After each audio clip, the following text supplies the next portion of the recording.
इमरान खान शहबाज के सर पर सवार था। वज़ीर आज़म की तकरीर पर तनकीदी रद्द-ए-अमल के लिए शेख रशीद ने ट्वीट कर दिया। लिखा, शहबाज शरीफ की तकरीर इलेक्शन मुहिम का आगाज़ थी। इमरान खान को मुल्क दुश्मन और मक्कार कहा गया।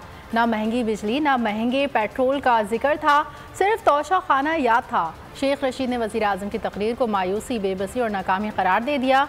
ये भी ट्वीट किया कि शहबाज शरीफ PDM के एतराज़ात, पीपल्स पार्टी से इख्तलाफात और नून लीग के सवालात भूल गए थे।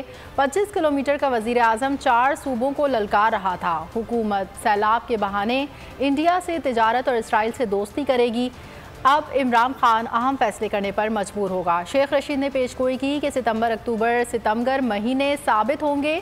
सियासी भौचाल आएगा, नून और शीन आमने सामने होंगी, PDM में टूट फूट होगी।